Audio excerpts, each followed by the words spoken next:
Nuestro compe de provincia nos ha traído hoy hasta la iglesia de San Martín en Paredes de Nava, hoy reconvertida, como pueden ver, en Museo de los Cuentos y de la Ciencia, un gran proyecto que cada vez atrae a más visitantes y que es la gran idea, el gran proyecto personal de una palentina que cada vez suena más por todo el mundo, Rosana Alargo.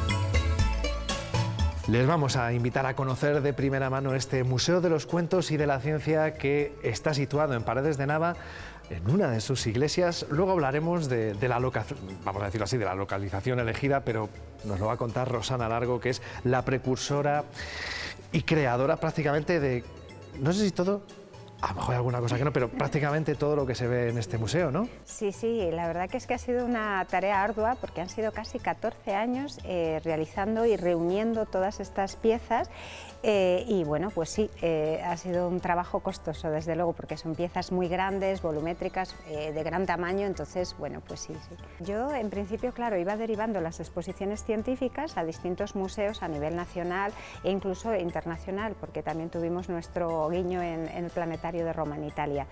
¿Qué ocurre? Que digamos que toda esa obra tenía que tener una sede, tenía que ser una sede muy especial y a través de la senadora Carmen Fernández Caballero pues tuvimos una conversación y me dijo, oye, te voy a presentar al mejor. Digo, el mejor, vale.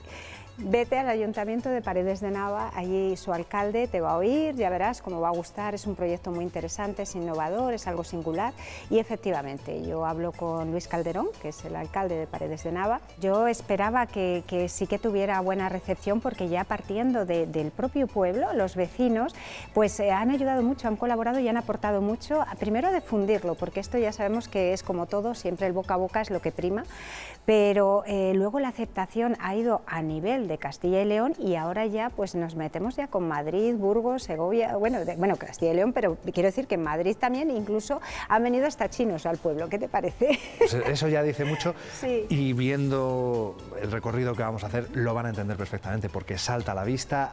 Aquí hay mucho más que estética, hay mucho contenido, de ahí precisamente el epígrafe del Museo de los Cuentos y la Ciencia, porque aunque no lo parezca y aunque mucha gente no lo contemple, sí, están muy relacionados.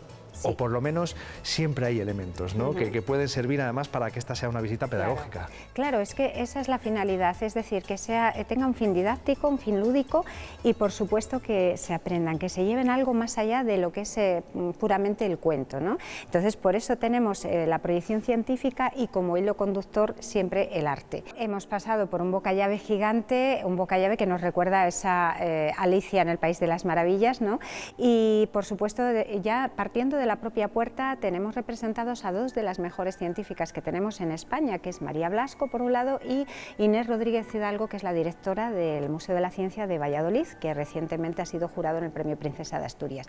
Y qué decir de María Blasco, que es bióloga molecular, directora del Centro Oncológico de Madrid y que bueno, pues presiden de alguna forma este museo, nada más entrar. Es decir, presiden y podríamos decir que respaldan también, claro, que es importante. Por supuesto, es que es el mejor aval que podemos tener, es decir, las cartelas son sumamente objetivas, como la propia ciencia tiene que ser, precisamente por eso, porque hay una colaboración con la directora del Museo de la Ciencia de Valladolid, están adaptadas las cartelas a los pequeños, eso es muy importante también para ponérselo fácil a los profesores y bueno, pues también hay visitas guiadas, con lo cual es importante para los adultos y para los niños. ¿Bien? Y Rosana, una vez que hemos pasado por esa bocallave, ya nos metemos de lleno, bueno, es que salta a la vista, claro, nos metemos en el mundo del cuento. De lleno. Entonces, tenemos, por ejemplo, la casita de chocolate, que vamos a hablar no solamente del génesis del cuento, tenemos el recetario de la burbuja Masterchef, pero es que vamos a hablar de la química que tiene el dulce, ¿no? Vamos a hablar de por qué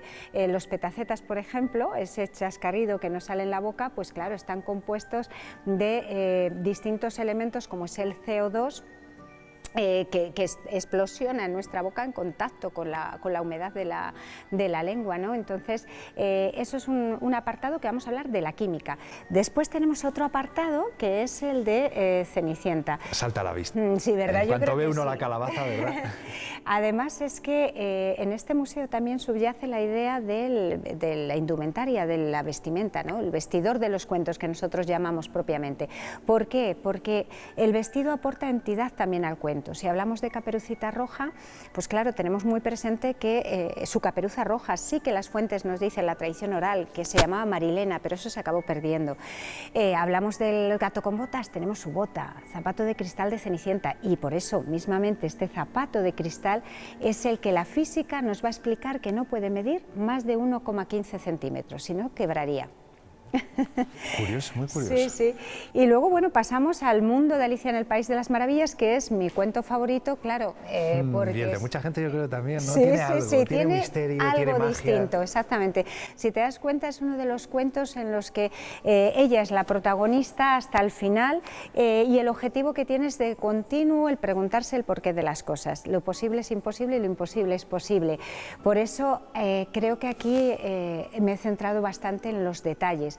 Pero es que aquí vamos a hablar de mercurialismo, potencias de 10, fotosíntesis, metamorfosis, teoría de la relatividad, o sea que da para mucho. Estamos hablando de conceptos... La ciencia normalmente suele ser abstracta, las matemáticas normalmente son conceptos que a los niños a veces les intimidan, depende cómo lo enfoquemos, ¿no? Entonces, si tú a un niño instrumentalizas el cuento para explicar la ciencia, es fabuloso. Y, por ejemplo, también en Alicia hablamos por supuesto, del génesis del cuento, y hablamos de la indumentaria, porque el vestido no era azul. Tenniel le pintó amarillo, pero claro, ya sabemos que luego la industria Disney... bueno, Santa Claus es rojo, ¿no? Claro, ahí y está, era verde. Y era verde, Papá Noel, exactamente, sí, sí, sí. Y claro, aquí hablamos, por ejemplo, de que en la toma de posesión del presidente de Estados Unidos, su hija Alice lleva un vestido azul y eso vende muy bien, entonces Disney lo cambió.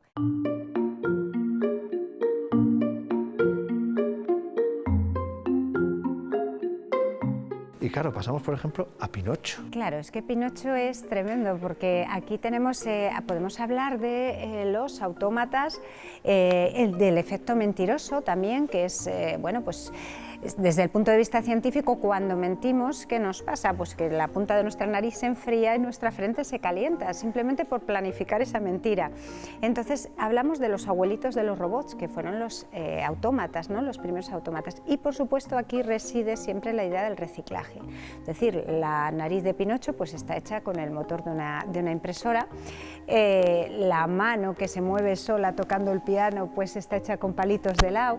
Bueno, pues eso es una cosa que yo también quiero inculcar a los más pequeños. Bueno, en el corazón de la ubicación, vamos a decirlo así, también está el reciclaje, ¿no? Claro. Estamos en una iglesia que no tenía uso, o por lo menos no tenía ese uso continuado, y todo lo que no se usa tiende a estropearse, a deteriorarse, y estas cosas no se pueden dejar caer en un templo como este, claro. Afortunadamente. Es que eso es lo bueno y de verdad, siempre lo repito, pero es que es así, es lo bueno del ayuntamiento, ¿no? de que realmente están de continuo innovando, no dejan caerlo en el olvido cosas o valores o patrimonios como puede ser esta iglesia, y por eso este uso, y yo creo que bueno, se ha dado bien. Estamos hablando mucho de cuentos, sí, pero también mucho de ciencia, y quizás una de esas figuras que podríamos decir es inspiradora para muchos es Leonardo da Vinci. Claro, es que no podemos dejar de olvidarlo. Además, fíjate que los más pequeños, que algunos evidentemente no lo conocen, rápidamente empiezan a asimilarlo porque, claro, el vuelo a cualquier niño les llama la atención, ¿no? El que una persona pueda volar, pues a cualquier niño le llama atención. Entonces es fácilmente asimilable este genio. Fíjate, a diferencia de otros científicos, pues él les llama mucho la atención. Por ejemplo, tenemos aquí máquinas de vuelo como un ornicóptero, un tornillo aéreo, los primeros autómatas que hizo Leonardo da Vinci, como este león que dedicó al rey Francisco I de Francia, y por supuesto pues también la indumentaria prima en en Leonardo. Es una forma también de contextualizar a la gente, de llevarles, por así decirlo, metafóricamente hablando, a la época, ¿no? Exactamente, y es que además también destacamos el perfil más humano de Leonardo, es decir, no siempre a lo convencional, ¿no?, de los inventos de guerra, que también les tenemos, sino al lado más perfil, porque él exaltaba a la mujer por encima de todo, la naturaleza, era un amante de los animales, y por eso tenemos alguna indumentaria, algún vestido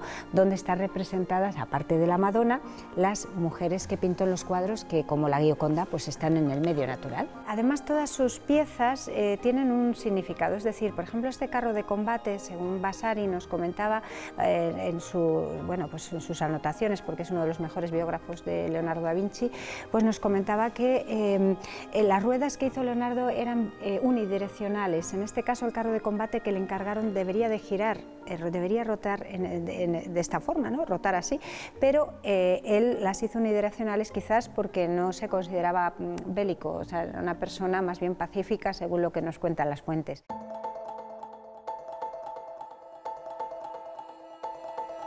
Bueno, entramos, iba a decir, es lo bueno, que estaríamos entrando en las entrañas de la iglesia, donde no entraba ninguna persona ajena al clero. Ahora lo podemos ver, pero lo hemos convertido efectivamente en un escenario de cuento, además en otro de los clasicazos. Claro, es que no podía faltarnos nuestra Blancanieves. Blancanieves, que la relacionamos con María Blasco. Y claro, vamos a hablar de telómeros, telomerasa, de las propiedades antioxidantes de la manzana. Es que realmente si rascamos en el cuento sale mucha ciencia. Y que, como no, también el reciclaje, ¿no? Lo vemos en estas sillas. Que normalmente los niños dicen, hay 6 enanitos, digo, tímido es el 7º, ¿veis? Está allí. Entonces, bueno... Está escondidillo, pues para que no llamar mucho la atención. No podía ser otro. Y claro, este apartado pues es ideal, ¿no?, para hacer este espacio para Blancanieves, es genial. Dedicado a Blancanieves, que de nuevo tenemos que volver a hablar del vestuario. Claro, lógicamente nosotros tenemos ya una idea de cómo eran esos cuentos y cambiarlo resulta complicado, ¿no?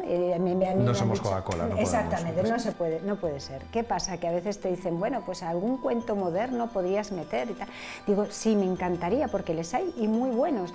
Pero claro, los pequeños muchos no les conocen, entonces creo que resultaría todavía más complicado, ¿no?, de poder adaptarlo y explicárselo y buscar la ciencia.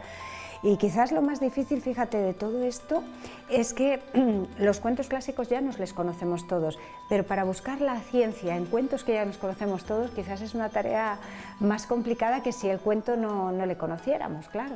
Aquí seguimos, en parte por así decirlo, de la mano de Leonardo, pero claro, vamos a decirlo así, también jugando, como hacía él, ¿no?, sí, con las formas, sí, casi incluso con trampantojos, ¿no?, claro, que se podría hablar. Es otra perspectiva realmente de Leonardo, porque si no lo explicas y viene aquí, probablemente digamos que la estética le llamará la atención, pero requiere una explicación adicional, ¿no?, porque aquí podemos ver lo que yo llamo un libro túnel o libro fuelle, que se repliega, es una estructura original que hice, pues la verdad que con mucho trabajo, y vemos seres híbridos, vemos mucha mitología. ¿Qué significa esto? Que Leonardo, a pesar de ser un científico, que normalmente pues siempre existe, ¿no?, ese prejuicio de que los científicos, la fantasía, la mitología, estas cosas pues son como pseudociencias, ¿no?, la astrología y estas cosas, pero que en el fondo él no pensaba así. Los seres híbridos, la mitología le llamaba la atención, y bueno, pues esto es un pequeño homenaje también a esos seres fantásticos, ¿no?, que él conoció. Los dragones les conoció a través de las cerámicas que llegaban de Oriente, y entonces, bueno, pues ya tenía una idea más o menos de lo que era. Y luego, por supuesto, tenemos aquí un traje inspirado en Velázquez. ¿Y qué pinta aquí Velázquez? Bueno, pues Velázquez pintaba mucho. Pintaba mucho, ¿verdad? Nunca mejor dicho.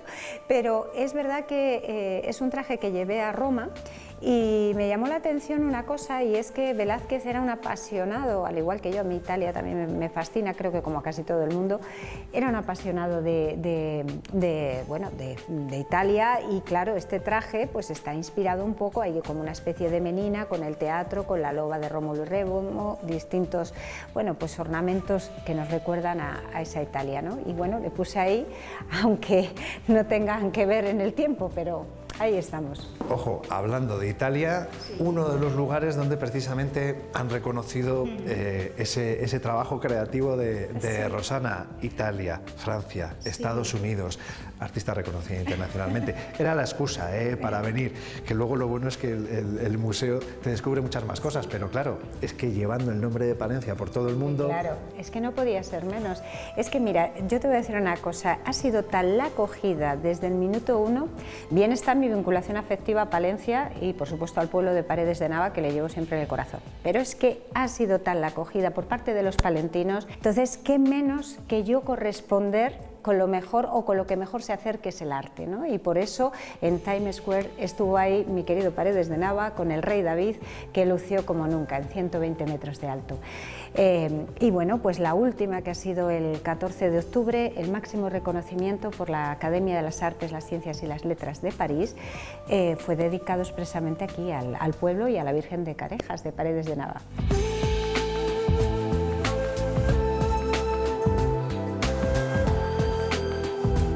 Obviamente seguimos viendo cuentos.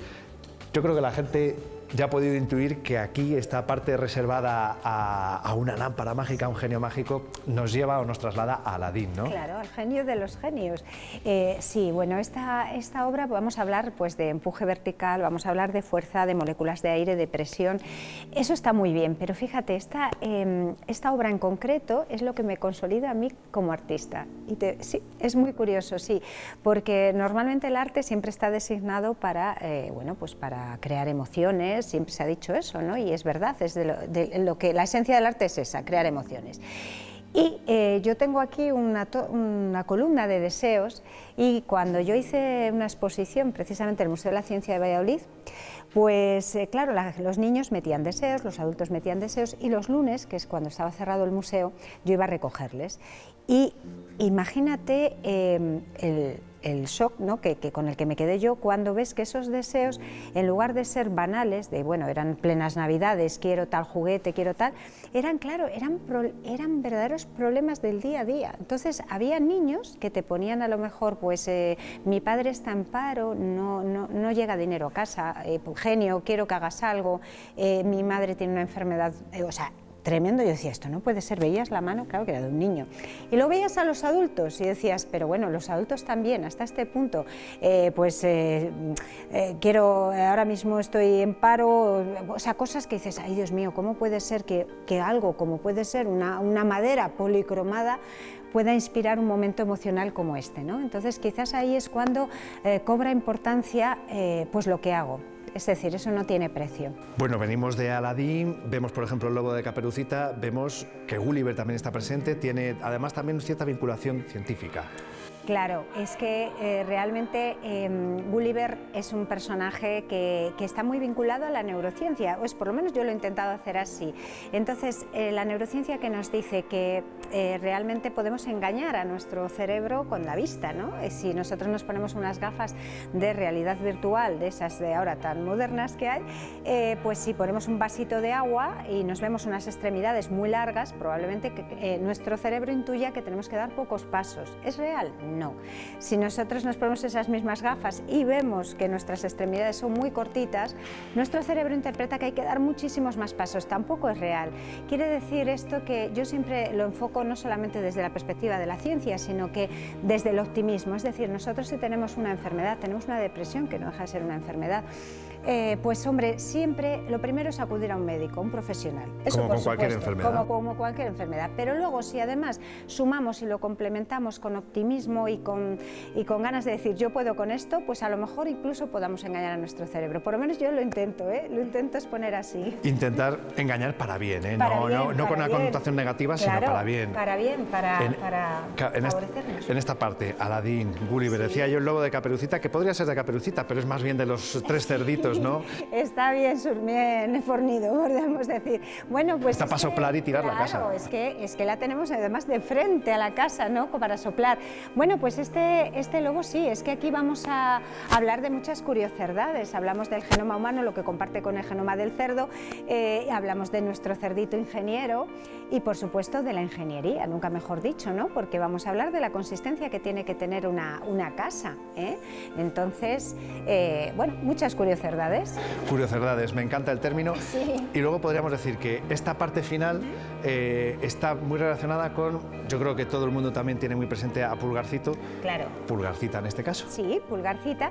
Aquí la tenemos, bueno, pues para hablar de los seres más pequeñitos. Estamos hablando de la familia de los artrópodos. Entonces, dentro de los artrópodos, a los niños les hablamos de los insectos, de los miriápodos, de los crustáceos, en fin, arácnidos, y van a tener una serie de adivinanzas con el tamaño real de cada uno de estos microanimalitos pequeñitos.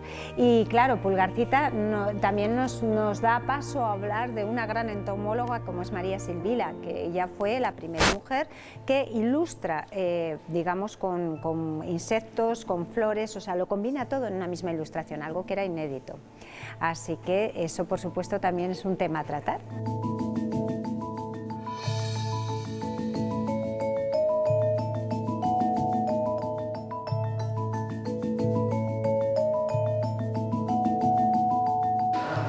Y vamos a terminar en lo que sería la parte final del recorrido, en la que nos gustaría profundizar mucho más, como en el resto del museo, porque está dedicado al Principito, pero como ya tenemos una visita escolar esperando, porque precisamente lo comentábamos al inicio, ¿no? que aquí cada vez vienen más visitantes y más visitantes escolares, pues porque es muy estético, llama mucho la atención a los niños y encima se llevan con lecciones y aprendizajes de todo lo que estamos comentando, pues no queremos entretener demasiado a Rosana, pero no queríamos irnos sin conocer el porqué de esta parte dedicada, yo creo que a uno de esos cuentos clásicos y que, bueno, yo creo que está muy presente en muchas vidas, en muchas casas, en muchos negocios incluso, ¿no? Algo tiene. Claro, es que el Principito, claro, es el cuento de los cuentos, como yo digo, es el que nos habla de unos valores que a veces no reparamos en ellos, y por eso en las escaleras de acceso al Principito yo dije, bueno, pues tienes que subir, ¿verdad? Pues tienes que leer. Y entonces, bueno, siempre hay que decir a la gente más mayor, tenga cuidado porque algunos se entretienen leyendo y no, pero bueno, es interesante el volver a poner en juego esas citas que nos escribió, ¿no?, el autor. Y aquí en el Principito pues es el espacio más pequeñito, pero quizás el más grande, el más sabio, ¿no?, porque aquí vamos a hablar de una grande que es Henrietta Swan-Leavitt. Henrietta Swan-Leavitt es una gran científica que descubrió la luminosidad de las estrellas. Gracias a ella conocemos las distancias en el universo. Y decimos, bueno, ¿por qué? ¿Qué vinculación tiene con el Principito? Porque él nos habla de la luminosidad de las estrellas, nos habla de que cree que cada uno tiene su propia estrella. Entonces eso a mí me sirvió, ¿no?, para ampararme y poder hablar de esta gran científica.